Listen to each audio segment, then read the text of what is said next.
welcome to my channel. Thank you for checking me out. For today's video, it's going to be a little different than what I usually do. It's going to be a lot shorter. I'm just here with a quick rant. I was just on my Instagram page and I was going through my feed and I saw a video talking about another video that apparently went viral earlier this week or last week, and it's been getting a lot of circulation because it was of a Zoom meeting of a school board. It was the members of the Oakley Union Elementary School District Board of Trustees. They were in a virtual Zoom meeting that they didn't know was already broadcasting, so some other people were able to view and ultimately record and post what happened in this Zoom call. And as a result of this Zoom call, every single person in the school board has resigned. They've taken responsibility for what was said and they resigned, and now the school board's going to move forward without them. All in all, this is being looked at as like a success story. The person who posted the video was saying that they didn't want to cause any harm to these people. They weren't trying to be malicious. They just want their school board to be run by better people. I feel that, like, I don't have kids, but that sounds like a good concerned parent to me. You know, you want to make sure that the people who you're entrusting your kids with are good people. Now, I read a little bit in the caption about what was going on before I actually watched the video to hear what they said. So when I went to watch the video, I was expecting to hear some pretty abhorrent things. I was expecting to hear these educators at least swear, right? But I thought they were going to be making disparaging comments about the parents and really saying things that would warrant an entire school board resigning. But I guess times have changed because I saw the video and I wasn't upset at all. Again, I don't have kids, so maybe because I'm not a parent, I'm not as sensitive to it. But basically, in the short clip that I saw, one of the women on the Zoom call was just kind of venting about how they're being treated by parents right now during this pandemic because they keep receiving these letters about reopening. And she makes a comment saying something like, they just want their babysitters back. You know, that's why these people are pushing us to reopen. You know, they forget that there's real people on the other side of those letters that they're writing. Yes. We're real community members. We have kids or have known kids that have gone to these schools. Right.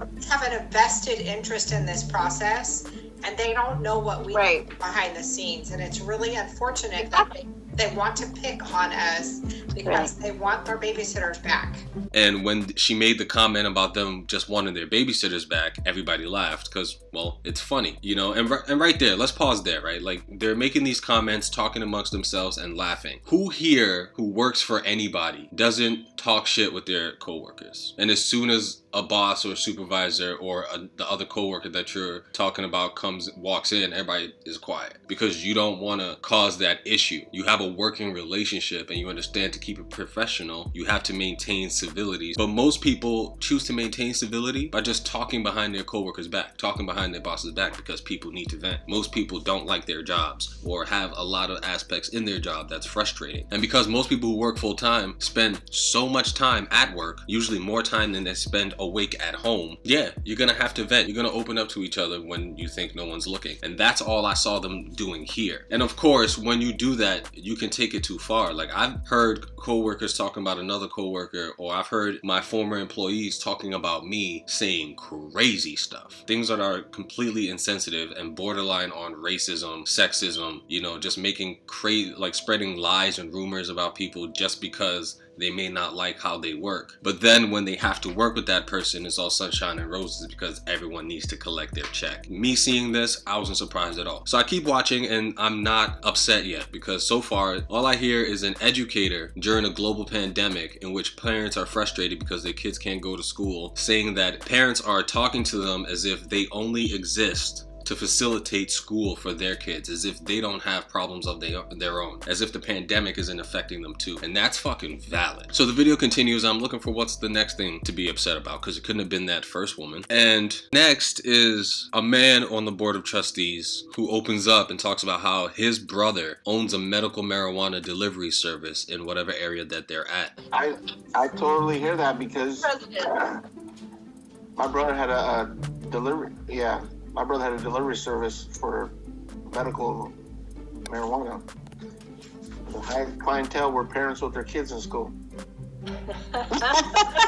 If I'm taking care of people's kids and I have a sibling or friend who runs a medical marijuana delivery service and they let me know, because I'm an educator, that the highest rates of deliveries they're getting is when kids are at home and they're delivering to these parents I would find that funny too. If I'm watching your kids and I know for a fact that you're having weed delivered while your kid is at school from my brother's medical marijuana delivery service, I'ma laugh about it. That's the least I can do. I'm watching your kids so you can get high. Let me laugh about it. So that didn't make me mad either, you know, and everybody else laughed too, because that's a funny statistic. And then after he makes that comment, somebody spills the beans and lets them know, like, hey, you guys are public right now. So then they all get concerned, and that's pretty much where the clip ends. But that was uploaded, and I was like, yo, I had to have missed something. Like why people are upset? I had to have missed something. So I looked for a longer clip, and in the longer clip, I saw that I did miss something. In the beginning of the clip, one of the first things that said, I see why parents would be upset, but I still don't think it warranted them losing their jobs. Let me know what you think, right? So the first thing that said in the clip, there's a woman on the board, and she comes out and she's like, are we alone? And everybody just starts kind of laughing because they're co-workers, they know how it goes, and clearly Miss Susie or whatever is about to start talking some shit. Are we alone? Yeah. If you're gonna call me out, I'm gonna you up. And she's like waving her hand and her head, being super extra, clearly joking in my opinion, with a smile on her face, just popping her shit, talking her shit with her coworkers, like, if you gonna call me out, bitch, I'll fuck you up. And everybody laughs. Everybody takes it as a joke, because clearly Miss Susie ain't about that life. Clearly she's not serious, she's just venting. You're talking to your coworkers, you're frustrated. You know, we don't know what her being called out actually meant, what that letter from whatever frustrated parent may have said to this woman who's just trying to do her job under very strenuous conditions during a global pandemic. And in her response in defense of herself, once she was with her coworkers and felt kind of safe, she just makes a quick little joke, you know. So I understand why a parent watching that, especially if you're the parent who wrote the letter, or know the parent who wrote the letter, or you've had interactions with this specific person before and they didn't go well because you don't like how she does her job, which is a completely different aspect. How they do their jobs and how they talk about their experience when they're in private shouldn't really coincide with each other, in my opinion. You know, I mean, if you are complaining about your work because you don't like certain things that you do, depending on how serious it is, you know, if they were on this calling the kids little monsters or calling the parents tyrants or saying that they're lazy, like if the guy who shared the story about the marijuana was saying that all the parents are potheads and that's why they want their kids back at school, like it was just a funny tidbit, and you can make whatever illusion you want to, right? But hit dogs holler. Clearly it was true. Like for the first woman who said, bitch, I'll fuck you up, okay, suspend her, right? Firing her I think would be crazy, but suspend her, make her apologize to the parents. I think that's enough. She told a joke that was in poor taste when she thought that she couldn't be seen, and it wasn't even that obscene. She didn't call anybody out directly. She didn't call out the parents as a whole. She didn't say anything bad about the children. She didn't say anything bad about the school. She just made a little comedic quip type of thing, and everybody has that. Everybody, when they feel attacked, when they feel vulnerable, wants to stick up for themselves in some kind of way. So I don't feel like she really did anything wrong. It's bad that it got out. That's where they messed up. It's bad that they were that careless. And I think she can be punished for swearing and making that poor taste joke. But that's about it. The woman who said that the parents aren't treating them like actual people, that they're overlooking the fact that they as educators also have lives, also have children who go through the school system and are also being affected by this pandemic, that is spot on. And I believe it even more now that these people have been forced to resign. That shows that the parents aren't looking at them as people. The parents are looking at them as tools, as a means to an end. We need you to get our kids back in school, period. That's what we want from you. And once this video comes out and these people are complaining about it, which anyone would complain about it, let's be real. Anyone getting letters talking about how you're not doing your job right or asking you to speed something up that you really have no control over would be frustrated, right? And these people have to lose their jobs over it. That shows the parents do not look at them as people. They don't care about how the pandemic is affecting them, because now all of these people, after digging their heels in, staying at their jobs and trying to work and figure out ways